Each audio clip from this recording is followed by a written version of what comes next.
Hello friends, എല്ലാവർക്കും കാറ്റത്തെ കിളിക്കൂടിന്റെ വരാനിരിക്കുന്ന ഒരു എപ്പിസോഡ് റിവ്യൂയിലേക്ക് സ്വാഗതം. ഈ റിവ്യൂ നിങ്ങൾക്ക് ഇഷ്ടമായെങ്കിൽ ലൈക്ക് ചെയ്തും സബ്സ്ക്രൈബ് ചെയ്തും സപ്പോർട്ട് ചെയ്യണേ. സുധീഷ് തന്നെ പ്രണയിച്ച് ചതിച്ചു എന്ന് പറഞ്ഞ് ഗായത്രി റൂമിനകത്ത് കയറി വാതിൽ അടയ്ക്കുകയാണ്. ഫ്രണ്ട്സ് എല്ലാവരും വാതിൽ തട്ടി വിളിക്കുന്നുവെങ്കിലും ഗായത്രി വാതിൽ തുറക്കുന്നില്ല. രണ്ടുപേർ കിളിക്കൂട്ടിൽ ചെന്ന് ഈ കാര്യം അറിയിക്കുകയും ഡിവോഴ്സ് കഴിഞ്ഞാലുടൻ സുധീഷിന്റെയും ഗായത്രിയുടെയും വിവാഹം നടത്തണം, ഞാൻ ഗായത്രിയെയും കൂട്ടിക്കൊണ്ടുവരാന്ന് പറഞ്ഞ് നിധി നികേഷിനെയും കൂട്ടി ഗായത്രിയുടെ വീട്ടിലേക്ക് പോവുകയാണ്. ഗായത്രി ഫ്രണ്ട്സിന്റെ ഒപ്പം ഒരു വീട്ടിൽ താമസിക്കുകയാണ്. ആ വീട്ടിലേക്ക് വന്ന നിധി ചോദിക്കുന്നു, ഗായത്രിയുടെ വീട് ഇതല്ലേ, ഗായത്രി ഒന്ന് കാണാൻ പറ്റുമോ? അപ്പൊ ഫ്രണ്ട്സിൽ ഒരാൾ പറയുകയാണ്, അവൾ ഇതുവരെ വാതിൽ തുറന്നിട്ടില്ല, നിങ്ങൾ കേറി വാ. അകത്തേക്ക് കയറി വന്ന നികേഷ് പറയുന്നു, ഇത് സുധീഷ് ഏട്ടന്റെ വൈഫാണ് നിധി, ഞാൻ ബ്രദർ നികേഷ്. ഗായത്രിയുടെ റൂം എവിടെയാണെന്ന് നിധി ചോദിക്കുമ്പോൾ ഫ്രണ്ട്സിൽ ഒരാൾ പറയുന്നു, ആ മുറിയ. സുധീഷിന്റെ കല്യാണം കഴിഞ്ഞെന്ന് അറിഞ്ഞതിന് ശേഷം ആളാകെ തകർന്നുപോയി. വീട്ടിൽ വന്നപ്പോൾ കരഞ്ഞോണ്ടാ വന്നത്. കാര്യം അന്വേഷിച്ചപ്പോൾ സുധീഷിന്റെ കല്യാണം കഴിഞ്ഞതായിരുന്നു എന്നുള്ള കാര്യം ഞങ്ങളോട് പറഞ്ഞു. പെട്ടെന്ന് റൂമിനകത്ത് കയറി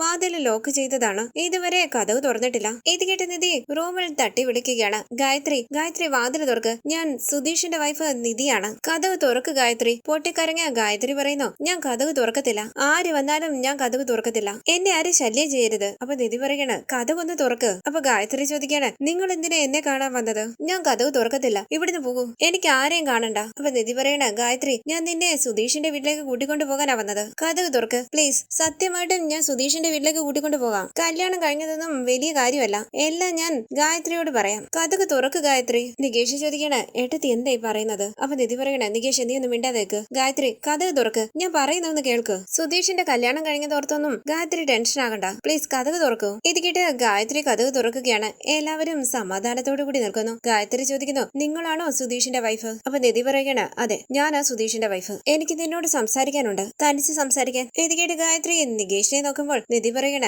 നികേഷ് എനിക്ക് ഗായത്രിയോട് തനിച്ച് സംസാരിക്കാനുണ്ട്, നീ പുറത്ത് വെയിറ്റ് ചെയ്യ്. ശരി ഏട്ടത്തി എന്ന് പറഞ്ഞ നികേഷ് പുറത്തേക്ക് പോവുകയാണ്. നിധി ഗായത്രിയുടെ ഒപ്പം റൂമിനകത്തേക്ക് കയറി വാതിൽ അടയ്ക്കുന്നു. തുടർന്ന് ഹരീഷ് വീടൊക്കെ വൃത്തിയാക്കുമ്പോൾ സുധീഷ് ചോദിക്കാണ്, എടാ ഹരീഷ്, നിധി ശരിക്കും ഗായത്രിയെ കൂട്ടിക്കൊണ്ടുവരുമോ? അപ്പൊ ഹരീഷ് പറയണ, അങ്ങനെ പറഞ്ഞിട്ടല്ലേ പോയത്, ഉറപ്പായിട്ടും കൊണ്ടുവരും. ഇനി ഗായത്രിയുടെ ഒപ്പമാണ് സുധീഷ് ഏട്ടൻ ജീവിക്കേണ്ടത്. സുധീഷ് ഏട്ടൻ ഏട്ടത്തിയോട് പറഞ്ഞില്ലേ, എത്രയും പെട്ടെന്ന് ഡിവോഴ്സ് മേടിച്ചോണ്ട് പോയാൽ ഞാൻ എന്റെ ജീവിതം നോക്കിയേനെന്ന്. ഞാൻ അങ്ങനെയൊക്കെ പറഞ്ഞു എന്ന് സുധീഷ് ചോദിക്കുമ്പോൾ ഹരീഷ് പറയണേ, ഇതിനപ്പുറവും പറഞ്ഞു. ഏട്ടത്തിയുടെ മനസ്സിൽ സുധീഷനോട് ഒരല്പമെങ്കിലും സ്നേഹം തോന്നി തുടങ്ങിയിട്ടുണ്ടായിരുന്നെങ്കിൽ ഇന്നത്തോടുകൂടി അതും ഇല്ലാതായി കാണും. സംസാരിച്ച് എന്റെ സമയം കളയാതെ വീടൊക്കെ വൃത്തിയാക്കേണ്ടതാ, ഗായത്രിയും ഏട്ടത്തിയും നികേഷും ഇപ്പൊ എത്തും. പുഞ്ചിരിച്ച് സുധീഷ് ചോദിക്കുകയാണ്, എടാ നീതി അങ്ങോട്ടല്ലല്ലോ പോയത്, അവക്ക് അതിനുള്ള ധൈര്യമൊന്നുമില്ല. അപ്പൊ ഹരീഷ് പറയുകയാണ്, ഏട്ടത്തി സുധീഷ് ഏട്ടനെ പോലെ കള്ളം പറയുന്ന ആളാണെന്നാണോ വിചാരിച്ചിരിക്കുന്നത്? ഏട്ടത്തി ഉറപ്പായിട്ടും കൂട്ടിക്കൊണ്ടുവരും. സംശയം ഉണ്ടെങ്കിൽ ഫോൺ വിളിച്ച് ചോദിക്ക്, നികേഷും കൂടെ പോയിട്ടുണ്ടല്ലോ, അവനെ ഫോൺ വിളിച്ച് ചോദിക്കും. അപ്പൊ സുധീഷ് പറയണേ, എനിക്കെന്തോ പോയി കാണില്ലെന്നാ തോന്നുന്നത്. ഇത് കേട്ട് ഹരീഷ് പറയണ,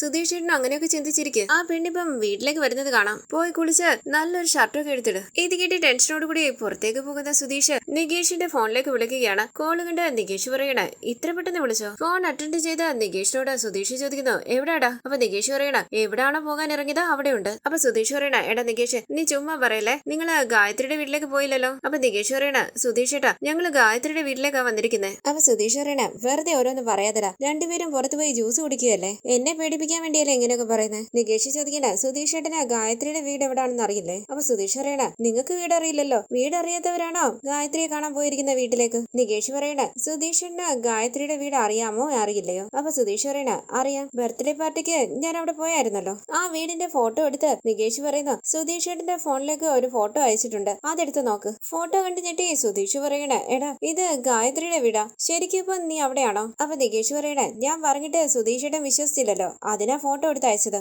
ഇനി സംശയം ഉണ്ടെങ്കിൽ വീഡിയോ കോളി വാ. സുധീഷ് ചോദിക്കുന്നു, നിധി എവിടെയാടാ, നിന്റെ കൂടെ ഇല്ലേ? അപ്പൊ നികേഷ് പറയണ, ഏട്ടത്തി ഗായത്രിയുമായി സംസാരിക്കുക. ഇത് കേട്ട് സുധീഷ് ചോദിക്കണ, നികേഷ് സത്യമാണോ നീ പറയുന്നത്, നിധി ഗായത്രിയുമായി സംസാരിക്കുകയാണോ? അപ്പൊ നികേഷ് പറയണ, ഞാൻ എന്തിനാ സുധീഷ് ഏട്ടാ കള്ളം പറയുന്നത്, ഏട്ടത്തി ഗായത്രിയുമായി റൂമിലിരുന്ന് സംസാരിക്കുക, ഏട്ടത്തി എന്നോട് പുറത്തിരിക്കാൻ പറഞ്ഞു, അതാ ഞാൻ വെയിറ്റ് ചെയ്ത് നിൽക്കുന്നത്. ഞാൻ അകത്ത് കയറി പോയായിരുന്നു, ഗായത്രി കരഞ്ഞോണ്ടിരിക്കുക, എനിക്ക് കണ്ടിട്ട് പാവം തോന്നി, ആ കരച്ചിൽ കണ്ടോണ്ട് എനിക്ക് അകത്ത് നിൽക്കാൻ പറ്റിയില്ല, അതുകൊണ്ടാ പുറത്തിറങ്ങി നിൽക്കുന്നത്. ആ പെണ്ണിന് കുഴപ്പമൊന്നും ഇല്ലല്ലോ എന്ന് സുധീഷ് ചോദിക്കുമ്പോൾ നികേഷ് പറയണ, സുധീഷ് ഏട്ടൻ ടെൻഷൻ ആവണ്ട, കുഴപ്പമൊന്നുമില്ല, ഏട്ടത്തി സത്യമെല്ലാം ഗായത്രിയോട് പറയുകയാണ്, അധികം താമസിക്കാതെ ഞങ്ങൾ ഗായത്രിയും കൂട്ടി ഇറങ്ങും. നീ സത്യമാണോ ഈ പറയുന്നതെന്ന് സുധീഷ് ചോദിക്കുമ്പോൾ നികേഷ് പറയണ, സുധീഷ് ഏട്ടാ ഒരര മണിക്കൂറിനുള്ളിൽ ഞങ്ങൾ 3 പേരും വീടിന്റെ മുറ്റത്ത് വന്ന് നിൽക്കും. സുധീഷ് ഏട്ടൻ അത്രയും നേരം കൂടി ഒന്ന് ക്ഷമിക്കും. ഇത് കിട്ട് സുധീഷ് പറയണ, എടാ എന്നെ വെറുതെ ദേഷ്യം പിടിപ്പിക്കല്ലേ? അപ്പൊ നികേഷ് പറയണ, സുധീഷ് ഏട്ടാ സുധീഷ് ഏട്ടൻ ഫോൺ വെക്ക്, ഹാഫ് ആൻ അവറിനുള്ളിൽ ഞങ്ങൾ അങ്ങെത്തും, അതിനുശേഷം ശേഷം സംസാരിക്കാം. ഓക്കെ ബൈ എന്ന് പറഞ്ഞ നികേഷ് ഫോൺ കട്ട് ചെയ്യുമ്പോൾ എടാ എന്ന് വിളിച്ച് ടെൻഷനോടുകൂടി നിൽക്കുകയാണ് സുധീഷ്. ചിരിച്ചുകൊണ്ട് നികേഷ് പറയുന്നു സുധീഷ് ഏട്ടൻ വിട്ടു. തുടർന്ന് സുധീഷ് ടെൻഷനോടുകൂടി ആലോചിച്ച് അങ്ങോട്ടും ഇങ്ങോട്ടും നടക്കുമ്പോൾ വീടൊക്കെ തുടച്ച് വൃത്തിയാക്കുകയാണ് ഹരീഷും സുഭാഷും. അവർ പുഞ്ചിരിച്ച് ഇടയ്ക്കിടയ്ക്ക് സുധീഷിനെ നോക്കുന്നുണ്ട്. ഹരീഷ് പറയണ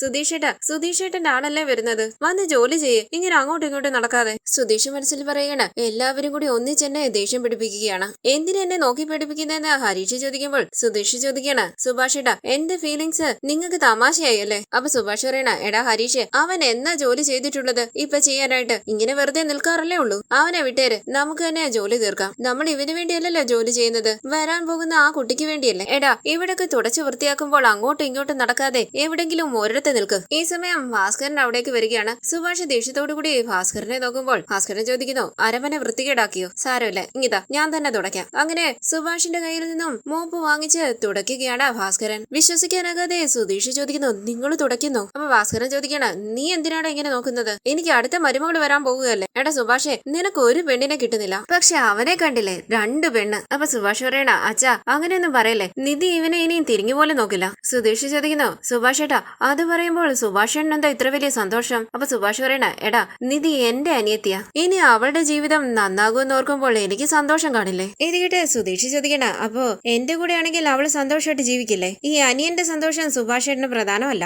ഞാൻ എങ്ങനെ നാശമായിട്ട് പോയാലും സുഭാഷ് ഏട്ടന് ഒരു പ്രശ്നവുമില്ല, അങ്ങനെയല്ലേ? അപ്പൊ ഹരീഷ് പറയണ അനിയൻ നശിച്ചു പോകാൻ കാരണം അനിയൻ തന്നെയാകുമ്പോൾ എന്ത് ചെയ്യാനാ ചേട്ടൻ? ഇത് കേട്ട് സുധീഷ് പറയണ നിങ്ങൾക്ക് എല്ലാവർക്കും വലിയ സന്തോഷമാണല്ലോ, ഇവിടെ ആർക്കും ഞാനും നിധി ഒരുമിച്ച് ജീവിക്കണമെന്നുള്ള ആഗ്രഹമില്ല. അപ്പൊ സുഭാഷ് പറയണ എടാ ഞങ്ങൾ എല്ലാവരും അതിനു വേണ്ടിയല്ലേ ആഗ്രഹിച്ചത്, പക്ഷെ നിനക്ക് ആ ആഗ്രഹം ഇല്ലല്ലോ. അപ്പൊ ഹരീഷ് പറയണ എന്തൊക്കെ ചെയ്താൽ സുധീഷ് ഏട്ടന്റെ ജീവിതം നശിച്ചു പോകും, അത് രാവിലെ മുതൽ രാത്രി വരെ ടൈം ടേബിൾ നോക്കി ചെയ്തതല്ലേ, സുധീഷൻ ഇത് തന്നെ വേണം. അപ്പൊ ഭാസ്കരൻ പറയണ ഇവരെല്ലാവരും പറയുന്നത് കേട്ടില്ലേ, ഇനി ഞാൻ പറയുന്ന ഒന്ന് കേൾക്ക്. സപ്പോസ് എന്റെ മരുമകൾക്ക് കോർട്ടിൽ ഡിവോഴ്സ് കിട്ടിയില്ല എന്ന് വിചാരിക്കുക, ഞാൻ തന്നെ കോടതിയിൽ ചെന്നിട്ട് പറയും എന്റെ മരുമകളെ ഇവൻ ദ്രോഹിക്കുകയായിരുന്നു, അടിച്ചു അപമാനിച്ചു എന്നൊക്കെ പറയും. എന്നിട്ടും കിട്ടിയില്ലെങ്കിൽ എന്റെ മകൻ എന്റെ മരുമകളെ ചതിച്ച് കടത്തിക്കൊണ്ട് വന്നതാണെന്ന് പറയും. എങ്ങനെയെങ്കിലും എന്റെ മരുമകൾക്ക് നിന്റെ കയ്യിൽ നിന്നും ഡിവോഴ്സ് വാങ്ങിച്ചു കൊടുക്കുവാടാ ഞാൻ. ഇത് കേട്ട് കൈകൊട്ടി സുധീഷ് പറയണ സൂപ്പർ, നന്നായിട്ടുണ്ട്. ഇതിന് മാത്രം എല്ലാവരും കുടുംബമായിട്ട് ഒന്നിച്ച് നിൽക്കും. ഇത് കേട്ട് ഭാസ്കരനും സുഭാഷും പുഞ്ചിരിച്ച് മുഖത്തോട് മുഖം നോക്കുകയാണ്. സുധീഷ് പറയുന്നു നല്ല കുടുംബം. ഫോൺ എടുത്ത് സുഭാഷ് ഫോണിലൂടെ പറയുന്നു എവിടെ നീ ഇപ്പം? നീ വന്നാലും മതി, ഇല്ലെങ്കിൽ ജോലിക്കാരെ ആരെങ്കിലും പറഞ്ഞു വിട്, വീട്ടിലെ ജനലെല്ലാം പോയിരിക്കുക, അതൊക്കെ ഒന്ന് ശരിയാക്കണം. ഒരു 10-15 മിനിറ്റിനുള്ളിൽ വരണം അവിനാശേ, വളരെ പ്രധാനപ്പെട്ട ഒരാള് ഇന്ന് ഞങ്ങളുടെ വീട്ടിലേക്ക് വരുവാ. ഹരീഷ് അവരെപ്പോഴാ വരുന്നത്? അപ്പൊ ഹരീഷ് പറയണ ഇപ്പോഴല്ലേ വിളിച്ചത്, 20 മിനിറ്റ് കഴിയുമ്പോഴേക്കും ഇറങ്ങുമെന്നാ പറഞ്ഞത്. ഇത് കേട്ട് സുഭാഷ് പറയുകയാണ് അങ്ങനെയാണെങ്കിൽ ഇവിടെ വരാൻ 1 മണിക്കൂറിനടുത്തെടുക്കും. അവിനാശേ സമയം വളരെ കുറവാ, പെട്ടെന്ന് നാളെ പറഞ്ഞു വിടണേ. ശരി അവിനാശ് എന്ന് പറഞ്ഞ് സുഭാഷ് ഫോൺ കട്ട് ചെയ്യുമ്പോൾ സുധീഷ് പറയുകയാണ് സുഭാഷ് ഏട്ടൻ അവിനാശിനെയൊക്കെ വിളിച്ച് വീട് റെഡിയാക്കാൻ പോവുകയാണോ? ഇന്ന് ഈ വീട്ടിലേക്ക് ഗായത്രി കാലെടുത്ത് വെച്ചാൽ ഈ സുധീഷ് ഇവിടെ താമസിക്കുന്ന അവസാനത്തെ ദിവസമായിരിക്കും ഇന്ന്. ഇത് കേട്ട് സുഭാഷ് ചോദിക്കുന്നു അയ്യോ എന്താടാ എന്നെ വിരട്ടുകയാണോ? ഹരീഷ് പറയണ പോകുമ്പോ ആ ഗായത്രിയെ കൂടെ കൂട്ടിക്കൊണ്ടുപോയി എവിടെയെങ്കിലും സന്തോഷമായിട്ട് ജീവിക്കുക. അപ്പൊ സുഭാഷ് പറയണ ഹരീഷ് നീ പറഞ്ഞതാ ശരി, നിധി എന്റെ അനിയത്തിയാ, അവൾ ഈ വീട്ടിൽ തന്നെ താമസിക്കട്ടെ, ഇവനാ പ്രശ്നക്കാരൻ, ഇവൻ എവിടെയെങ്കിലും പോട്ടെ. ഇത് കിട്ടി ദേഷ്യത്തോടുകൂടി കഥകിലിടിച്ചിട്ട് സുധീഷ് പുറത്തേക്ക് പോകുമ്പോൾ ഭാസ്കരൻ ചോദിക്കണ എന്തിനാടാ കഥകിലിടിച്ചത്? പഴയ കഥക എങ്ങനെയുണ്ടോ സുഭാഷ്, ടെൻഷൻ ആയല്ലോ? അപ്പൊ സുഭാഷ് പറയണ ആവട്ടെ ആവട്ടെ. തുടർന്ന് ഗായത്രി പൊട്ടിക്കരയുമ്പോൾ അരികിലേക്ക് ഇരുന്ന നിധി പറയുന്നു ഗായത്രി കരയാതെ പ്ലീസ്, ഗായത്രി കണ്ണു തുടയ്ക്ക്, കരയാതെ, ഞാനില്ലേ ഗായത്രി, കരയാതെ എന്ന് പറഞ്ഞ് നിധി ഗായത്രിയെ ചേർത്ത് പിടിക്കുകയാണ്. നിധിയെ കെട്ടിപ്പിടിച്ച് കരയുകയാണ് ഗായത്രി. തലോടിക്കൊണ്ട് നിധി പറയുന്നു കരയാതെ ഗായത്രി, ഒന്നുമില്ല, എല്ലാം ശരിയാകും, റിലാക്സ്. ഇതാ കുറച്ച് വെള്ളം കുടിക്കാന്ന് പറഞ്ഞ് നിധി വെള്ളം എടുത്തു കൊടുക്കുകയാണ്. ഗായത്രി ആ വെള്ളം കുടിക്കുമ്പോൾ നിധി പറയുന്നു സോറി ഗായത്രി, ഗായത്രിയുടെ ഈ വിഷമത്തിന് കാരണം സുധീഷാണ്. ഞാൻ സുധീഷിന്റെ വൈഫ് നിധി, ഞങ്ങളുടെ കല്യാണം കഴിഞ്ഞിട്ട് 8 മാസമായി. എനിക്ക് മനസ്സിലാകും ഇതൊക്കെ കേൾക്കാൻ ഗായത്രിക്ക് എന്ത് വിഷമാണെന്ന്. സുധീഷ് ഇതൊക്കെ കുട്ടിയോട് പറയണമായിരുന്നു എന്നൊന്നും ഞാൻ പറയുന്നില്ല. സുധീഷ് കുട്ടിയുമായി സംസാരിക്കാനേ പാടില്ലായിരുന്നു. സുധീഷ് സംസാരിച്ചത് തന്നെ വലിയ തെറ്റാ, പക്ഷെ തെറ്റായിട്ടൊന്നും മനസ്സിൽ ചിന്തിച്ചല്ല സുധീഷ് ഗായത്രിയുമായി സംസാരിച്ചത്. എനിക്ക് സുധീഷിനോട് സംസാരിക്കണമെന്ന് നികേഷിനോട് പറഞ്ഞില്ലേ, അത് അറിഞ്ഞ ഉടനെ സുധീഷ് സാധാരണ പോലെ ഗായത്രിയുമായി സംസാരിക്കാൻ തുടങ്ങിയതാ. ഗായത്രി അത് സീരിയസ് ആയിട്ട് എടുത്തെന്ന് മനസ്സിലായപ്പോൾ അത് സ്റ്റോപ്പ് ചെയ്ത് കല്യാണം കഴിഞ്ഞ കാര്യം പറയേണ്ടതായിരുന്നു, ഗായത്രിയെ പറഞ്ഞ് മനസ്സിലാക്കേണ്ടതായിരുന്നു. പക്ഷെ സുധീഷ് അത് ചെയ്തില്ല. അതിന് ഞാൻ ക്ഷമ പറയുക. ശരി, ഞാനൊരു കാര്യം ചോദിച്ചാൽ ഗായത്രി ദേഷ്യപ്പെടില്ലല്ലോ? അപ്പൊ ഗായത്രി പറയണ ദേഷ്യപ്പെടില്ല, ചോദിക്ക്. അപ്പൊ നിധി ചോദിക്കണ സുധീഷിനെ നിനക്ക് എത്ര നാളായിട്ട് അറിയാം? 2 ആഴ്ചയായിട്ട് അറിയാമെന്ന് ഗായത്രി പറയുമ്പോൾ നിധി പറയണ 2 ആഴ്ചത്തെ പരിചയമുള്ള ഒരാൾക്ക് വേണ്ടി നീ നിന്റെ ഫ്രണ്ട്സിനോട് സംസാരിക്കാതെ ഭക്ഷണം കഴിക്കാതെ ഇങ്ങനെ കരഞ്ഞു പറഞ്ഞുകൊണ്ട് റൂം ലോക്ക് ചെയ്ത് അകത്തിരിക്കുന്നതിന്റെ അർത്ഥം എന്താ? നീ എന്തെങ്കിലും തെറ്റായ തീരുമാനം എടുക്കുമെന്ന് ഭയന്നിരിക്കുകയാ നിന്റെ ഫ്രണ്ട്സ്. ഇത്രയ്ക്ക് അഫക്റ്റ് ആകാൻ എന്താ ഉണ്ടായത്? 2 ആഴ്ച കൊണ്ട് അത്രയ്ക്ക് അങ്ങ് അടുത്തു പോയോ? അപ്പൊ ഗായത്രി പറയണ ഇല്ല, എനിക്ക് സുധീഷിനെ ഒരുപാട് ഇഷ്ടം. അപ്പൊ നിധി പറയണ എനിക്ക് മനസ്സിലാവുന്നുണ്ട് ഗായത്രി, പക്ഷേ സുധീഷിനെ കുറിച്ച് ഗായത്രിക്ക് എന്തറിയാം? സുധീഷിന്റെ കല്യാണം കഴിഞ്ഞതാ, അതുപോലും ഗായത്രി അറിഞ്ഞില്ല. സുധീഷിനെ കുറിച്ച് വേറെന്തെങ്കിലും അറിയാമോ? അപ്പൊ ഗായത്രി പറയണ എന്നോട് നന്നായിട്ട് സംസാരിക്കും, എന്നെ ചിരിപ്പിക്കും, തമാശ പറയും. ഇത് കേട്ട് നിധി പറയണ അതാണ് സുധീഷിന്റെ ഏറ്റവും വലിയ പ്രശ്നം. സുധീഷിന്റെ വൈഫായ ഞാൻ തന്നെ പറയുന്നു, സുധീഷ് ആര് സംസാരിച്ചാലും ഇങ്ങനെയാണ് സംസാരിക്കുക. ഞാൻ എങ്ങനെയാണ് സുധീഷിനെ കല്യാണം കഴിച്ചെന്നറിയോ? സുധീഷ് സംസാരിച്ച് എന്നെ കൺവിൻസ് ചെയ്താണ് കല്യാണം കഴിച്ചത്. ഇങ്ങനെ കണ്ട 2 ആഴ്ചയ്ക്കുള്ളിൽ ഇത്രയും സീരിയസ് ആയിട്ടൊക്കെ ചിന്തിക്കുന്നത് ശരിയാണോ ഗായത്രി? അപ്പൊ ഗായത്രി പറയുകയാണ് സുധീഷിന് എന്നെ ഇഷ്ടമാണെന്നാ ഞാൻ വിചാരിച്ചത്. സുധീഷിനെ കല്യാണം കഴിക്കണമെന്ന് ഞാൻ ആഗ്രഹിച്ചു. ഞാൻ ആദ്യമായിട്ട് സുധീഷിന്റെ കാറിൽ കയറുമ്പോൾ ഞാൻ എന്റെ അമ്മയോട് വഴക്കിട്ട് അപ്സെറ്റ് ആയാണ് വണ്ടിയിൽ കയറിയത്. പക്ഷെ എന്നോട് സംസാരിച്ച് എന്നെ ചിരിപ്പിച്ച് ആ വിഷമമെല്ലാം മാറ്റി സുധീഷ്. അപ്പൊ നിധി പറയുകയാണ് നമ്മൾ വിഷമിച്ചിരിക്കുമ്പോൾ ഒരാൾ നമ്മളെ ചിരിപ്പിക്കുന്നത് വലിയ കാര്യം തന്നെയാ. പക്ഷെ പ്രണയിക്കാനും കല്യാണം കഴിക്കാനും അതുമാത്രം പോരല്ലോ. ഇപ്പൊ കണ്ടില്ലേ, ഗായത്രി സുധീഷിനെ പ്രണയിക്കുന്നു, ഇഷ്ടമാണെന്നൊക്കെ സീരിയസ് ആയിട്ട് സംസാരിക്കാൻ തുടങ്ങിയതും ഞാൻ അങ്ങനെയൊന്നും വിചാരിച്ചിട്ടില്ല. നീ എന്നെ തെറ്റിദ്ധരിക്കരുതെന്നൊക്കെ എക്സ്പ്ലെയിൻ ചെയ്യാതെ എസ്കേപ്പ് ആയത് കണ്ടില്ലേ? ഇത് കേട്ട് ഗായത്രി പറയണ അതോർത്താ എന്റെ വിഷമം കൂടിയത്. നിധി പറയുന്നു എനിക്ക് ഗായത്രിയുടെ സിറ്റുവേഷൻ മനസ്സിലാവുന്നുണ്ട്. ഒരാൾ നമ്മളോട് നന്നായി സംസാരിക്കുന്നു, പെട്ടെന്ന് ഒരു ദിവസം നമ്മളെ അയാൾ അവഗണിച്ചു തുടങ്ങുകയാണ്. എനിക്ക് നിന്റെ അവസ്ഥ നന്നായി മനസ്സിലാകുന്നു. സുധീഷ് ചെയ്തത് വലിയ തെറ്റാ. സുധീഷിന് വേണ്ടി ഞാൻ ഗായത്രിയോട് ക്ഷമ ചോദിക്കുക. പക്ഷെ 2 ആഴ്ച സുധീഷ് സംസാരിച്ചപ്പോൾ അത് പ്രണയമാണെന്ന് പറഞ്ഞ് സീരിയസ് ആയിട്ട് എടുക്കാൻ പാടില്ലായിരുന്നു ഗായത്രി. ശരി, ഗായത്രിയുടെ വീട് എവിടെയാ? തക്കലയാണെന്ന് ഗായത്രി പറയുമ്പോൾ സന്തോഷത്തോടു കൂടി നിധി ചോദിക്കുന്നു അങ്ങനെയാണോ? ഞാനും തക്കലയിൽ നിന്നാ വന്നത്, നല്ല നാടല്ലേ? അങ്ങനെ നിധി സന്തോഷത്തോടു കൂടി ഗായത്രിയുമായി സംസാരിക്കുകയാണ്. തുടർന്ന് ഭാസ്കരൻ ചോദിക്കുന്നു എടാ സുഭാഷേ, നിങ്ങൾ നാടകം കളിക്കുകയല്ലേ? ശരിക്കും ആ പെണ്ണിങ്ങോട്ട് വരത്തൊന്നുമില്ലല്ലോ. അപ്പൊ സുഭാഷ് പറയണ അതെങ്ങനെ വരാനാച്ചാ? അവന്റെ കല്യാണം കഴിഞ്ഞതാണ്, അവനത് മറച്ചു വെച്ചതാണെന്ന് അറിഞ്ഞിട്ടും പിന്നെങ്ങനെ അവള് വരിക? അത് ശരിയാണല്ലോ എന്ന് പറഞ്ഞ് ഭാസ്കരൻ ക്ഷീണത്തോടു കൂടി ഇരിക്കുമ്പോൾ സുഭാഷ് പറയണ അച്ഛന് വയ്യാത്തതല്ലേ, എന്തിനാ ഈ ജോലിയെല്ലാം ചെയ്തത്? അപ്പൊ ഭാസ്കരൻ പറയണ അത് സാരമില്ല. അപ്പൊ ഹരീഷ് പറയണ നല്ല മാറ്റം ഉണ്ടല്ലോ, ഇത്രയും കാലവും ചെയ്യാത്തതുപോലെ വീട്ടുജോലികളൊക്കെ ചെയ്യുന്നു. സുധീഷ് അവിടേക്ക് വരുമ്പോൾ ഹരീഷ് പറയണ സുഭാഷിടാ സമയാകുന്നു, ഭക്ഷണം മേടിച്ചോണ്ട് വരണോ അതോ സുഭാഷ് ഏട്ടൻ ഉണ്ടാക്കുവോ? അപ്പൊ സുഭാഷ് പറയണ മാവിരിപ്പുണ്ട്, ഇഡ്ഡലിയോ ദോശയോ ഉണ്ടാക്കാം. ഹരീഷ് അവരിറങ്ങി വന്ന ഫോൺ വിളിച്ച് ചോദിക്കുക. അങ്ങനെ ഹരീഷ് നികേഷിന്റെ ഫോണിലേക്ക് വിളിച്ചിട്ട് ചോദിക്കുന്നു എടാ നികേഷ് അവിടെ എന്താ നടക്കുന്നത്? അപ്പൊ നികേഷ് പറയണ ഞാനും ഏട്ടത്തെയും ഉടനെ ഇറങ്ങും, ഞങ്ങള് 2 പേരും മാത്രമാണ് വരുന്നത്. എടാ ഹരീഷ് നികേഷ് എന്താ പറയുന്നതെന്ന് സുഭാഷ് ചോദിക്കുമ്പോൾ ഹരീഷ് പറയണ 3 പേരും ഇറങ്ങിയെന്ന്, ഇങ്ങോട്ട് വന്നോണ്ടിരിക്കുകയാണെന്ന്. സുധീഷ് ചോദിക്കുന്നു 3 പേരോ? എടാ ഫോൺ ഇങ്ങോട്ട് താടാ. നികേഷ് ചോദിക്കുന്നു ഓ ഇപ്പോഴും ആ കഥ ഓടിക്കൊണ്ടിരിക്കുകയാണോ? അപ്പൊ ഹരീഷ് പറയണ അതെ അതെ ഞങ്ങള് വീടൊക്കെ വൃത്തിയാക്കി. അപ്പൊ നികേഷ് പറയണ ഏട്ടത്തി ഗായത്രിയെ പറഞ്ഞ മനസ്സിലാക്കിയെന്ന് തോന്നുന്നു, ശരിക്കും ഏട്ടത്തി ഇങ്ങോട്ട് വന്നില്ലായിരുന്നെങ്കിൽ വലിയ സീനായേനെ. സുധീഷ് ചോദിക്കുന്നു അവൾ എങ്ങനെയാടാ ഇങ്ങോട്ട് വരുന്നത്? നീ എന്താടാ ഈ പറയുന്നേ? ഹരീഷ് ചോദിക്കുന്നു അയ്യോ ഗായത്രിയുടെ അച്ഛനും അമ്മയും കൂടെ വരുന്നുണ്ടോ? പറയാമടാ. ഇത് കേട്ട് നികേഷ് ചിരിക്കുമ്പോൾ ഹരീഷ് പറയണ സുഭാഷേടാ ഗായത്രിയുടെ അച്ഛനും അമ്മയും കൂടെ വരുന്നുണ്ടെന്ന്. സുഭാഷ് ചോദിക്കുന്നു അങ്ങനെയാണോ? എങ്കിൽ പിന്നെ നമുക്ക് ഭക്ഷണം പുറത്തുനിന്ന് വാങ്ങിക്കാം. സുധീഷ് ചോദിക്കുന്നു എന്താടാ ഇവിടെ നടക്കുന്നത്? ഗായത്രിയുടെ അച്ഛനും അമ്മയും എന്തിനാ ഇങ്ങോട്ട് വരുന്നേ? ഹരീഷ് ചോദിക്കുന്നു നികേഷ് വേറെ ആരെങ്കിലും വരുന്നുണ്ടോ? ഗായത്രിയുടെ അച്ഛനും അമ്മയും അവളുടെ ഫ്രണ്ട്സ് 2 പേരോ? ഓ അമ്മാവനും വരുന്നുണ്ടോ? ചെറിയച്ഛൻ എക്സ് ആർമിയാണോ? അദ്ദേഹം വരുന്നുണ്ടോ? ഇതെല്ലാം കേട്ട് സുധീഷ് ടെൻഷനോട് കൂടി നിൽക്കുമ്പോൾ ഭാസ്കരൻ പറയണ എന്താടാ ഇത്, ഒരു നാട് തന്നെ വരുന്നുണ്ടല്ലോ, ഇന്ന് തന്നെ കല്യാണം നടത്തുമെന്നാ തോന്നുന്നേ. അപ്പൊ സുഭാഷ് പറയണ സുധീഷിന്റെ ഡിവോഴ്സ് കിട്ടിയിട്ടില്ലെന്ന് അവർക്കറിയാം, പിന്നെ എന്ത് തീരുമാനിച്ചാണോ അവരിങ്ങോട്ട് വരുന്നതെന്ന് അറിയില്ല. അപ്പൊ ഹരീഷ് പറയണ ഗായത്രിയുടെ ബന്ധുക്കൾ എല്ലാവരും വരുന്നുണ്ടല്ലോ, നമുക്ക് അവരുമായി സംസാരിക്കാം, ഫോൺ ഇങ്ങോട്ട് താടാന്ന് സുധീഷ് പറയുമ്പോൾ ഹരീഷ് ചോദിക്കണ സുധീഷൻ എന്താ ഇത്ര ധൃതി? അവരെല്ലാവരും ഇങ്ങോട്ടല്ലേ വരുന്നത്? നികേഷ് ഞങ്ങൾ ഇവിടെ എല്ലാം റെഡിയാക്കാം, നീ എല്ലാരും കൂട്ടിക്കൊണ്ട് വാ. ശരി കണ്ടിന്യൂ എന്ന് പറഞ്ഞ് നികേഷ് ഫോൺ കട്ട് ചെയ്യുകയാണ്. സുഭാഷ് ചോദിക്കണ എടാ ഹരീഷ് ഗായത്രി ഫ്രണ്ട്സിന്റെ ഒപ്പം ഒരു വീട്ടിൽ താമസിക്കുകയാണെന്നല്ലേ പറഞ്ഞത്, അച്ഛനും അമ്മയും ഇവിടെ ഉണ്ടായിരുന്നോ? അപ്പൊ ഹരീഷ് പറയണ ഇന്ന് അവരിങ്ങോട്ട് വന്നതാണെന്ന് തോന്നുന്നു, പ്രശ്നമായില്ലേ അതറിഞ്ഞിട്ട് വന്നതായിരിക്കും. ഭാസ്കരൻ പറയണ ഇനിയും ഷർട്ടും മുണ്ടും ഒക്കെ എടുത്തിടണമല്ലോ, അതെന്തിനാണെന്ന് സുഭാഷ് ചോദിക്കുമ്പോൾ ഭാസ്കരൻ പറയണ എടാ നിനക്ക് പെണ്ണ് കാണാൻ പോകുമ്പോൾ ഷർട്ടും മുണ്ടും ഒക്കെ ഇടിപ്പിച്ച് എന്നെ ബൊമ്മയെ പോലെ ഇരുത്താറില്ലേ, അതേപോലെ ഇവിടെ ഇരിക്കണ്ടേ? അപ്പൊ സുഭാഷ് പറയണ അതൊന്നും വേണ്ട അച്ഛാ, അച്ഛൻ ഇങ്ങനെ തന്നെ ഇരുന്നാ മതി, വരുന്നവരോട് ഞാൻ പറഞ്ഞോളാം. ഭാസ്കരൻ ചോദിക്കുന്നു നീ എന്ത് പറയുന്ന? ഈ പാലസിന്റെ ഓണറാണ് ഞാൻ, പയ്യന്റെ അച്ഛൻ, നമുക്കൊരു അഭിമാനമില്ലേ? നമ്മുടെ ഇടയിൽ 1000 പ്രശ്നങ്ങൾ ഉണ്ടായിരിക്കും, പക്ഷെ ബന്ധുക്കാരുടെ മുന്നിൽ അങ്ങനെ കാണിക്കാൻ പറ്റുമോ? ഞാൻ പോയി ഡ്രസ് ഇട്ടോണ്ട് വരട്ടെ, നിങ്ങൾ വെയിറ്റ് ചെയ്യുന്ന പറഞ്ഞ ഭാസ്കരൻ അകത്തേക്ക് പോവുകയാണ്. ഇത് കണ്ട് തലയിൽ കൈവച്ച സുധീഷ് പറയണ എന്ത് വീടാണോ ഇത്, അവിടെ അച്ഛനും അമ്മയും ബന്ധുക്കളും എല്ലാം വരുന്നെന്ന് പറയുന്നു. അത് കേട്ടിട്ട് സന്തോഷമായിട്ടിരിക്കുന്ന ഒരു കുടുംബം, നിങ്ങൾ എന്നെ കബളിപ്പിക്കുകയാണോ സീരിയസ് ആയിട്ടാണോ പറയുന്നത്? എനിക്കൊന്നും മനസ്സിലാകുന്നില്ല. എടാ ഹരീഷ് നിനക്ക് മാത്രമേ എന്നെ നന്നായി മനസ്സിലാക്കാൻ പറ്റൂ, ഇവരുടെ കൂടെ ചേർന്ന് നീയും എന്നോട് ഇങ്ങനെയൊന്നും ചെയ്യരുത്. എങ്ങനെ ഗായത്രിക്ക് ഇവിടെ ഇവിടെ താമസിക്കാൻ പറ്റും. അപ്പൊ ഹരീഷ് പറയണ അത് നേരത്തെ ചിന്തിക്കണമായിരുന്നു. ഇതുവരെ സുധീഷ് ഏട്ടൻ ചെയ്ത തെറ്റുകൾക്കെല്ലാം ഒരുമിച്ച് അനുഭവിക്കുകയാണെന്ന് വിചാരിച്ചാൽ മതി. സുധീഷ് ചോദിക്കണ ആ ഗായത്രി ഇങ്ങോട്ട് വരുമ്പോൾ നിധി എങ്ങോട്ട് പോകും? അപ്പൊ സുഭാഷ് പറയണ്ട സുധീഷ് നിധി ഏതെങ്കിലും ഹോസ്റ്റലിൽ പോയി താമസിക്കട്ടെ, ഇല്ലെങ്കിൽ വേറെ എന്തെങ്കിലും ഏർപ്പാട് ചെയ്യാം. സുധീഷ് ചോദിക്കുന്നു സുഭാഷ് ഏട്ടൻ തന്നെയാണോ ഇങ്ങനെയൊക്കെ പറയുന്നത്? അനിയത്തി എന്ന് വെച്ചാൽ ജീവൻ കളയുമായിരുന്നല്ലോ, എന്നിട്ടാണോ ഇപ്പൊ ഇങ്ങനെയൊക്കെ പറയുന്നത്? ഇതിന്റെയൊക്കെ അർത്ഥം എന്താ? അപ്പൊ സുഭാഷ് പറയണ നീ മര്യാദയ്ക്ക് നിധിയുടെ ഒപ്പം സന്തോഷമായിട്ട് ജീവിക്കുമെന്നാ ഞാൻ വിചാരിച്ചു, പക്ഷെ നീ അങ്ങനെയൊന്നും ചെയ്തില്ലല്ലോ. പിന്നെ ഞാൻ എന്തിനാ നിനക്ക് നല്ലത് നടക്കണമെന്ന് ആഗ്രഹിക്കുന്നത്? പാവം നിധി ഇവിടുന്ന് പോയാലെങ്കിലും അവളുടെ ജീവിതത്തിൽ നല്ലത് നടക്കുമല്ലോ.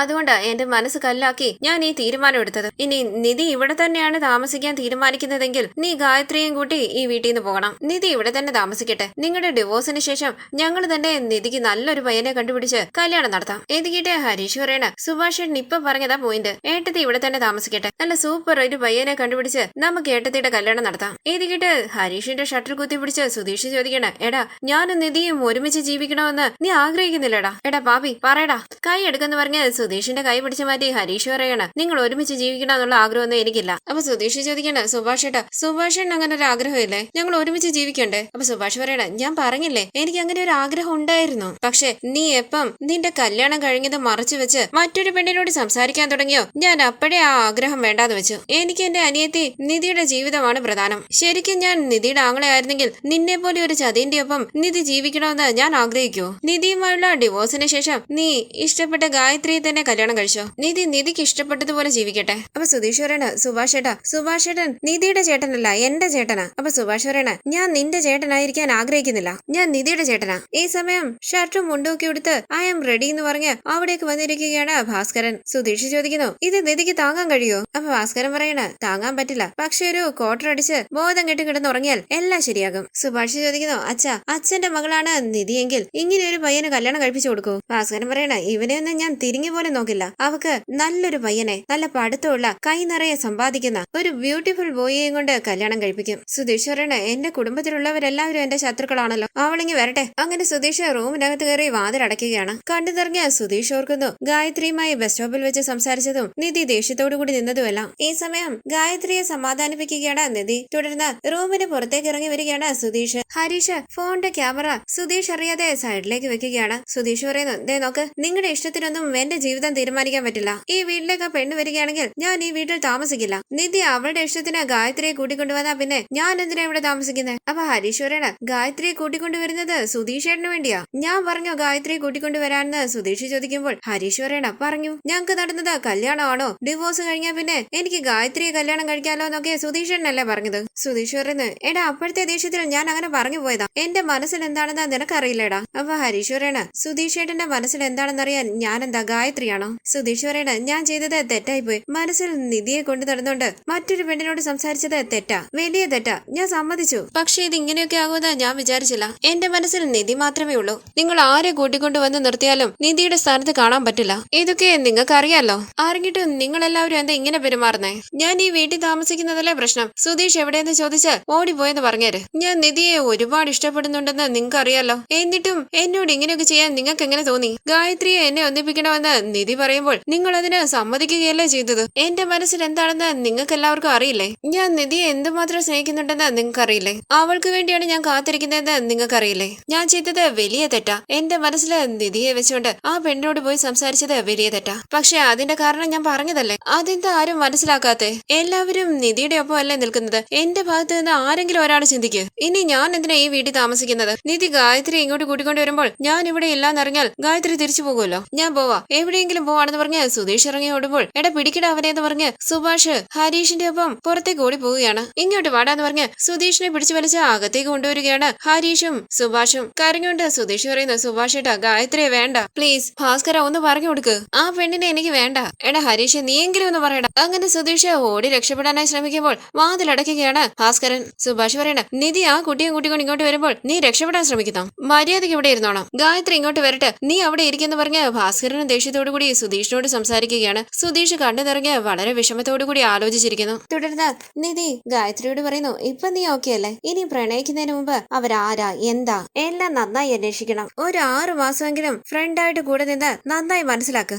അതിനുശേഷം പ്രണയിക്കാനൊക്കെ തീരുമാനിച്ചാൽ മതി. എന്റെ ഹസ്ബൻഡിനെ പോലെ ഒരു ഫ്രോഡിനെ ഒന്നും പ്രണയിക്കരുത്. അപ്പൊ ഗായത്രി പറയണ ഈ റൂമിലേക്ക് വരുമ്പോൾ ചേച്ചി പറഞ്ഞത് എന്നെ വീട്ടിലേക്ക് വീട്ടിലേക്ക് കൂട്ടിക്കൊണ്ടു പോകാന്നല്ലേ പുഞ്ചിരിച്ച് നിധി പറയണ. അതിനെന്താ, ഇപ്പൊ വേണമെങ്കിലും കൊണ്ടുപോലോ. അപ്പൊ ഗായത്രി പറയണ, അയ്യോ വേണ്ട, ചേച്ചിക്ക് ഹസ്ബൻഡിനോട് ദേഷ്യം തോന്നുന്നില്ലേ? അപ്പൊ നിധി പറയണ, നീ എന്താ വിചാരിച്ച് ഞാൻ നിന്നോട് ചിരിച്ച് സംസാരിക്കുന്നത് പോലെ സുധീഷിനോട് സംസാരിക്കുമെന്ന്? സോറി ചേച്ചി എന്ന് ഗായത്രി പറയുമ്പോൾ നിധി പറയണ, സാരമില്ല ഗായത്രി, ഇതൊന്നും നീ അറിഞ്ഞുകൊണ്ട് ചെയ്തതല്ലോ. ഇതിന് സോറി പറയേണ്ടത് സുധീഷ. ഞാൻ സുധീഷിനെ ഡീൽ ചെയ്തോളാം, നീ എന്റെ നമ്പർ നോട്ട് ചെയ്തോ. അങ്ങനെ ഗായത്രിയുടെ ഫോൺ വാങ്ങിച്ച് തന്റെ നമ്പർ സേവ് ചെയ്ത് കൊടുക്കുകയാണ് നിധി. ശേഷം നിധി കഥക് തുറക്കുന്നു. നികേഷും അകത്തേക്ക് കയറി വരികയാണ്. നിധി പറയുന്നു, നിങ്ങൾ ആരും ടെൻഷൻ ആകണ്ട, ഗായത്രിക്ക് പ്രശ്നമൊന്നുമില്ല, ഞാൻ ഫുഡ് ഓർഡർ ചെയ്യട്ടെ. ഞങ്ങൾ ഓർഡർ ചെയ്തോളാം എന്നാ ഫ്രണ്ട്സ് പറയുമ്പോൾ നിധി പറയണ, അത് വേണ്ട, ഇന്ന് ഞാൻ ഓർഡർ ചെയ്യാം. അങ്ങനെ നിധി അവർക്ക് ഫുഡ് ഓർഡർ ചെയ്ത് കൊടുക്കുകയാണ്. നിധിയും നികേഷും അവരുടെ ഒപ്പം ഇരുന്ന് കഴിക്കുന്നു. തുടർന്ന് സുധീഷ് ഓടി പോകാതിരിക്കാനായി ഒരു വെട്ടുകത്തിയും എടുത്ത് സുധീഷിന്റെ മുന്നിൽ കസേരയിൽ ഇരിക്കുകയാണ് ഭാസ്കരൻ. അപ്പുറവും ഇപ്പുറവുമായി സുഭാഷും ഹരീഷും നിൽപ്പുണ്ട്. ഭാസ്കരൻ പറയുന്നു, ഇന്ന് നീ രക്ഷപ്പെടില്ലടാ. ഈ സമയം ഹരീഷിന്റെ ഫോണിലേക്ക് ഒരു മെസ്സേജ് വരികയാണ്. ഹരീഷ് പറയുന്നു, സുഭാഷിട്ട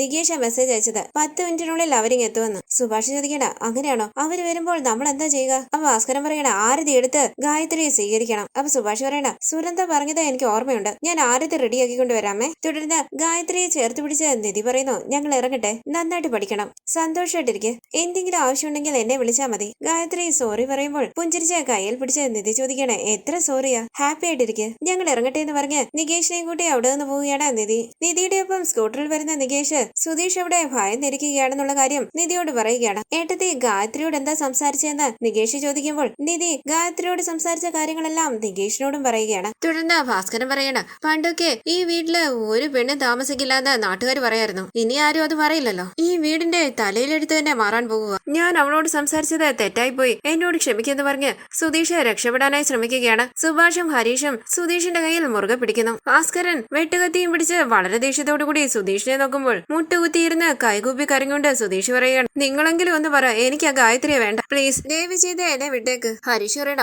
ഓരോന്ന് ചെയ്തു വെച്ചിട്ട് കാല് പിടിക്കാൻ നടക്കുന്നു, ഇങ്ങോട്ട് കയറിയിരിക്കെ. സുധീഷ് പൊട്ടിക്കരയുമ്പോൾ സുഭാഷ് ചോദിക്കണ്ട, എടാ സുധീഷ്, നീ ശരിക്കും കരയുവാണോ? സുഭാഷിന്റെ കയ്യിൽ പിടിച്ച് കരഞ്ഞുകൊണ്ട് സുധീഷ് പറയണ, സുഭാഷേട്ടാ, എനിക്ക് ആ പെണ്ണിനെ വേണ്ട, എനിക്ക് നിധിയെ മതി. ആ നിധിയെ വിളിച്ച് ആ ഗായത്രി ഇങ്ങോട്ട് കൊണ്ടുവരരുതെന്ന് പറ, എനിക്ക് നിധിയെ മാത്രം മതി. ഈ സമയം സ്കൂട്ടറിൽ നികേഷും നിധി അവിടേക്ക് വരികയാണ്. ടെൻഷനോടുകൂടി എല്ലാവരും പുറത്തേക്ക് നോക്കുകയാണ്. സുധീഷ് മനസ്സിൽ പറയണ, പിന്നാലെ വരുന്നുണ്ടായിരിക്കും. അകത്തേക്ക് കയറി വന്ന നിധിയോട് ഭാസ്കരൻ ചോദിക്കുന്നു, എന്താ മോളെ നീ മാത്രം വരുന്നത്, ആ ഗായത്രി വന്നില്ലേ, ഓട്ടോയിൽ വരുവാണോ? അപ്പൊ നിധി പറയണ, അതെ അച്ഛാ. പിന്നാലെ ഗായത്രിയും ഫ്രണ്ട്സും കാറിൽ വന്നോണ്ടിരിക്കുക. ഇത് കേട്ട് ഭാസ്കരൻ ചോദിക്കണ, ഓ കാറി വരുന്നുണ്ടോ? നികേഷ് പറയണ, ഗായത്രിയുടെ അച്ഛനും അമ്മയും വരുന്നുണ്ട്. ഇത് കേട്ട് ഭയത്തോടു കൂടി ഒന്ന് പോടാന്ന് പറഞ്ഞ് സുധീഷ് റൂമിനകത്ത് കയറി വാതിൽ അടയ്ക്കുകയാണ്. ഇത് കണ്ട് എല്ലാവരും പൊട്ടിച്ചിരിക്കുന്നു. സുധീഷിന് എന്ത് പറ്റിയെന്ന് നിധി ചോദിക്കുമ്പോൾ സുഭാഷ് പറയണ, നീ ഗായത്രിയെ കൂട്ടിക്കൊണ്ടുവരുമോ എന്നുള്ള ഭയത്തിലാ. അപ്പൊ നിധി പറയണ, ഇനിയും ഗായത്രിയുടെ ഭാഗത്തുനിന്ന് ഒരു പ്രശ്നം ഉണ്ടാകില്ല, സുധീഷിന്റെ പിന്നാലെ ഗായത്രി വരത്തുമില്ല, ഞാൻ എല്ലാം പറഞ്ഞ് മനസ്സിലാക്കിയിട്ടുണ്ട്, നന്നായി മോളെ എന്ന് പറഞ്ഞ് ഭാസ്കരൻ പുറത്തേക്ക് പോകുന്നു. നിധി ചോദിക്കുന്നു, അച്ഛനെന്ത് കസേരയിൽ ഇവിടെ ഇരിക്കുന്നുണ്ട്? അപ്പൊ ഹരീഷ് പറയണ, വെറുതെ ഇരുന്നതല്ല, കയ്യിലൊരു വെട്ടുകത്തിയായിട്ടായിരുന്നത്, സുധീഷ് ഏട്ടൻ അങ്ങോട്ടും പോകാതിരിക്കാൻ വേണ്ടി. കരഞ്ഞോണ്ട് സുധീഷ് ഏട്ടൻ പറഞ്ഞു, അച്ഛ എന്നെ വെറുതെ വിടണേ, എനിക്ക് ഗായത്രിയുടെ പ്രേമമൊന്നും ഇല്ലാന്ന് ഞാൻ വീഡിയോ എടുത്ത് വെച്ചിട്ടുണ്ട്, കാണിക്കാമേ. അങ്ങനെ ഹരീഷ് ഫോണിൽ വീഡിയോ കാണിക്കുകയാണ്. സുഭാഷ് ചോദിക്കുന്നു, ഇത് നീ എങ്ങനെ എടുത്തടാ? അപ്പൊ ഹരീഷ് പറയണ, സുഭാഷേട്ടാ, ഇതൊക്കെ വീഡിയോ എടുക്കാതിരിക്കാൻ പറ്റുമോ? നികേഷ് പറയണ, സൂപ്പർ ഹരീഷേട്ടാ, ഫുൾ എന്റർടൈൻമെന്റ് ആയിരിക്കും. സുധീഷ് കരഞ്ഞോണ്ട് സംസാരിക്കുന്നത് കണ്ട് പൊട്ടിച്ചിരിക്കുകയാണ് നിധിയും നികേഷും ഹരീഷും എല്ലാം. സുധീഷ് പറയുന്നു, ഞാൻ നിധിയെ മനസ്സിൽ വെച്ചുകൊണ്ട് മറ്റൊരു പെണ്ണിനോട് സംസാരിച്ചത് തെറ്റാ. എടാ ഹരീഷ്, എന്റെ മനസ്സിൽ നിധി മാത്രമേ ഉള്ളൂ, വേറെ ആരെ കൊണ്ട് നിർത്തിയാലും നിധിയുടെ സ്ഥാനത്ത് കാണാൻ പറ്റില്ല. ഞാൻ നിധിയെ പ്രണയിക്കുന്ന കാര്യം നിങ്ങൾക്ക് എല്ലാവർക്കും അറിയാലോ, അവൾക്ക് വേണ്ടിയാണ് ഞാൻ കാത്തിരിക്കുന്നതെന്ന് നിങ്ങൾക്കറിയാലോ. ഇതെല്ലാം കേട്ട് നിധി വിഷമത്തോടുകൂടി നിൽക്കുകയാണ്. സുധീഷ് കരഞ്ഞോണ്ട് റൂമിലിരിക്കുന്നു. സുഭാഷ് പറയണ, അവൻ ചെയ്ത തെറ്റ് അവനിപ്പോ മനസ്സിലായിട്ടുണ്ട് മോളെ. നികേഷ് പറയണ, ഏട്ടത്തിയെ വെറുപ്പിക്കാൻ വേണ്ടിയാ സുധീഷ് ഏട്ടൻ ഇങ്ങനെയൊക്കെ ചെയ്തത്. നിധി സുധീഷിന്റെ റൂമിന്റെ വാതിൽ തട്ടി വിളിക്കുകയാണ്. സുധീഷ്, വാതിൽ തുറക്ക്, ഗായത്രി വന്നു, പുറത്തേക്ക് ഇറങ്ങി വാ, ഗായത്രിയുടെ പേരൻസും വന്നിട്ടുണ്ട്, പുറത്തേക്ക് ഇറങ്ങി വാ. സുഭാഷ് പറയണ, അവന് വല്ലാതെ വിഷമമായിട്ടുണ്ട്, ഞങ്ങൾ എല്ലാവരും കുറച്ച് ടെൻഷൻ ആക്കിയിട്ടുണ്ട്, അവൻ വല്ലാതെ കരഞ്ഞു. കഥ തുറക്ക് സുധീഷ് എന്ന് പറഞ്ഞ് നിധി ടെൻഷനോടുകൂടി വാതിൽ തട്ടി വിളിക്കുമ്പോൾ കണ്ണീര് തുടച്ച് സുധീഷ് വാതിൽ തുറക്കുകയാണ്. സുധീഷ് ചുറ്റും നോക്കുന്നുവെങ്കിലും അവിടെ എങ്ങും ഗായത്രിയും വീട്ടുകാരെയും കാണുന്നില്ല. നിധി പറയണ, ഗായത്രി ഒന്നും വന്നില്ല, ഞാൻ ചെന്ന് വാന്ന് വിളിച്ചാൽ ഉടനെ ആ കുട്ടി വരുമോ? ആ കുട്ടിക്ക് വിവരമില്ലേ? അവിടേക്ക് വന്ന ഭാസ്കരൻ പറയണ, നീ ആരാടാ, നിനക്ക് 2 ഭാര്യമാര് വേണോ? എന്തായിരുന്നു കരച്ചിൽ, എന്തൊരു ആത്മാർത്ഥതയായിരുന്നു. അങ്ങനെ ഭാസ്കരൻ പുറത്തേക്ക് പോകുമ്പോൾ എല്ലാവരും ചിരിക്കുകയാണ്. സുഭാഷ് പറയണ, സുധീഷ്, ഞങ്ങൾ വെറുതെ നാടകം കളിച്ചതാ, നിധി ഇവിടുന്ന് പോയപ്പോഴേ ഞങ്ങളോട് പറഞ്ഞിട്ടാ പോയത്, ഗായത്രി ഇങ്ങോട്ട് വരത്തില്ല എന്ന് ഞങ്ങൾക്ക് എല്ലാവർക്കും അറിയായിരുന്നു. ഹരീഷ് പറയണ, എങ്ങനെയായിരുന്നു? ഗായത്രി ഇങ്ങോട്ട് വന്നാൽ ഞാൻ ഈ വീട് വിട്ട് ഓടിപ്പോകും, എനിക്ക് ഗായത്രിയെ വേണ്ട. ഞാൻ അവളോട് ചിരിച്ചു സംസാരിച്ചത് തെറ്റ്. ഞാൻ പോവാ ഹരീഷ്. ഭയം കാണുമായിരുന്നു. എന്തൊരു കരച്ചിലായിരുന്നു അറിയോ? സുധീഷ് ചോദിക്കുന്നു. അപ്പോ നിധി പോയത് ഗായത്രിയെ കൂട്ടിക്കൊണ്ടുവരാനല്ലായിരുന്നു? നിധി ചോദിക്കാണ്. എനിക്കെന്താ വേറെ ജോലിയില്ലേ? ഞാൻ പോയി ഗായത്രിയെ കൂട്ടിക്കൊണ്ടുവന്ന് നിങ്ങളെ രണ്ടുപേരെയും കൂടി ഒന്നിപ്പിക്കുമെന്ന് വിചാരിച്ചു. ഞാൻ ആ കുട്ടിയെ പറഞ്ഞ് മനസ്സിലാക്കിയിട്ടുണ്ട്. 2 ആഴ്ച കൊണ്ട് എന്ത് പ്രേമമാണ്. നിനക്ക് പ്രേമിക്കാൻ വേറെ ആരെയും കിട്ടിയില്ലേ? ഈ ലോകത്തിലെ ഏറ്റവും വലിയ ഫ്രോഡിനെയാ നീ പ്രേമിച്ചെന്നൊക്കെ പറഞ്ഞു. ഞാൻ പറഞ്ഞത് ആ കുട്ടിക്ക് മനസ്സിലായി. സുഭാഷ് ചോദിക്കണ. മോളെ ആ കുട്ടി ഇപ്പൊ ഓക്കെ അല്ലേ? അപ്പൊ നിധി പറയണ. പ്രശ്നമൊന്നുമില്ല സുഭാഷ് ഏട്ടാ, ആ കുട്ടിക്ക് എല്ലാം നന്നായി മനസ്സിലായിട്ടുണ്ട്. ഇത് കേട്ട് സമാധാനത്തോടു കൂടി സുധീഷ് മനസ്സിൽ പറയണ. രക്ഷപ്പെട്ടു. നികേഷ് പറയണ. ഏട്ടത്തിയുമായി സംസാരിച്ചതിന് ശേഷം ആ കുട്ടി പുറത്തേക്ക് ഇറങ്ങി വന്നപ്പോൾ നോർമൽ ആയിരുന്നു. ഏട്ടത്തി നിങ്ങളുടെ കല്യാണം അങ്ങനെ നടന്നതെന്ന് ഗായത്രിയോട് പറഞ്ഞു. അപ്പൊ നിധി പറയണ. അതെന്തിനാ ഞാൻ പറയുന്നത്? ഞാൻ അതൊന്നും പറഞ്ഞില്ല. ഞാൻ സുധീഷിനെ കുറിച്ച് 4 വാക്ക് പറഞ്ഞു. ഗായു ഭയന്നു പോയി. ഇനി ഗായത്രി സുധീഷിനെ വിളിക്കില്ല. ഫോൺ സ്വിച്ച് ഓഫ് ചെയ്ത് വെക്കേണ്ട. ആ കുട്ടി പ്രശ്നത്തിനൊന്നും വരില്ല. പക്ഷെ സുധീഷ് ചെയ്തത് വലിയ തെറ്റാ. സുധീഷിന്റെ പേഴ്സണൽ കാര്യത്തിന് വേണ്ടി ആ കുട്ടിയുടെ ജീവിതം വെച്ച് കളിക്കണ്ടായിരുന്നു. ദയവ് ചെയ്ത് ഇനി ഇങ്ങനെയൊന്നും ചെയ്യരുത്. തെറ്റായിട്ട് എന്തെങ്കിലും സംഭവിച്ചിരുന്നെങ്കിൽ എന്ത് ചെയ്യുമായിരുന്നു? ഇതെല്ലാം കേട്ട് സുധീഷ് തലയാട്ടുമ്പോൾ സുഭാഷേട്ടാ ഞാൻ ഇപ്പൊ വരാന്ന് പറഞ്ഞ അകത്തേക്ക് പോവുകയാണ് നിധി. സുധീഷ് പറയണ. കേട്ടില്ലേടാ? നിധി പറയുന്ന കേട്ടില്ലേ? നിങ്ങൾക്കാർക്കും ഒന്നും മനസ്സിലായില്ലേ? വാതിലിന്റെ അരികിലേക്ക് വന്ന നിധി സുധീഷിന്റെ സംസാരം ശ്രദ്ധിക്കുകയാണ്. സുധീഷ് പറയണ. നിധി ഇവിടെ വെച്ച് എന്തൊക്കെയാ പറഞ്ഞിട്ട് പോയത്? പക്ഷെ അവിടെ ചെന്ന് എന്നെ രക്ഷിച്ചില്ലേ? അവക്ക് എന്നോട് അത്രയ്ക്ക് സ്നേഹം. ദേ നോക്ക് ഗായത്രി, ഞാനാണ് സുധീഷിന്റെ വൈഫ്. ഞാൻ ആ വീട്ടിലാ താമസിക്കുന്നത്. സുധീഷിന് ഞാനുണ്ടെന്ന് പറഞ്ഞിട്ടാ വന്നിരിക്കുന്നത്. ഇതൊന്നും ഏട്ടത്തി പറഞ്ഞതായിട്ട് പറഞ്ഞില്ലല്ലോ എന്ന് ഹരീഷ് പറയുമ്പോൾ സുധീഷ് പറയണ. എടാ നിന്നോട് പറയില്ലടാ, പക്ഷെ ഉറപ്പായിട്ടും നിധി പറഞ്ഞിട്ടുണ്ടാകും. ഇതിനായിരുന്നു നിധി പോയതല്ലേ? അത് ഞാൻ മനസ്സിലാക്കിയില്ല. അവക്ക് എന്നോട് ഇത്രയ്ക്ക് സ്നേഹം ഉണ്ടെന്ന് ഞാൻ സത്യമായിട്ടും വിചാരിച്ചില്ലടാ. എനിക്ക് വേണ്ടി നിധി എന്തൊക്കെയാ ചെയ്യുന്നത്? ഇത് കേട്ട് പുഞ്ചിരിച്ച ഇങ്ങോട്ടേക്ക് തിരിയുന്ന സുഭാഷ് കാണിക്കാണ് അവിടെ നിൽക്കുന്ന നിധിയെ. നികേഷും ഹരീഷും നിധിയെ ശ്രദ്ധിക്കുന്നു. നിങ്ങൾ എന്താ നോക്കുന്നതെന്ന് ചോദിച്ച് സുധീഷ് ഇങ്ങോട്ടേക്ക് തിരിയുമ്പോൾ അവിടെ നിൽക്കുന്ന നിധിയെ കാണുകയാണ്. ടെൻഷനോടുകൂടി സുധീഷ് ചോദിക്കുന്നു. ഇവിടെ നിൽപ്പുണ്ടായിരുന്നോ? നിധി അരികിലേക്ക് വരുമ്പോൾ ഭയത്തോടുകൂടി നിൽക്കുകയാണ് സുധീഷ്. നിധി ചോദിക്കുന്നു. ഈവനിങ് ഇന്ന് പുറത്തു പോകണമായിരുന്നു. എന്റെ കൂടെ വരുമോ? അതോ ജോലിയുണ്ടോ? വിശ്വസിക്കാനാകാതെ സന്തോഷത്തോടുകൂടി സുധീഷ് പറയണേ. എനിക്കെന്ത് ജോലിയാ? ഞാൻ വരാം. ഇപ്പൊ വേണമെങ്കിലും വരാം. എവിടെ വേണമെങ്കിലും വരാം. ഈവനിങ് പോയാൽ മതി എന്ന് പറഞ്ഞ് നിധി റൂമിനകത്തേക്ക് കയറി വാതിലടക്കുകയാണ്. സുധീഷ് വളരെ സന്തോഷത്തോടുകൂടി തുള്ളിച്ചാടി നികേഷിനെയും ഹരീഷിനെയും സുഭാഷിനെയും കെട്ടിപ്പിടിച്ച് ഉമ്മ കൊടുക്കുകയാണ്. എല്ലാവരും വളരെ സന്തോഷത്തോടുകൂടി നിൽക്കുന്നു. ഈ സീരിയലിന്റെ കൂടുതൽ വീഡിയോസിനായി ചാനൽ സബ്സ്ക്രൈബ് ചെയ്ത് സപ്പോർട്ട് ചെയ്യണേ. താങ്ക്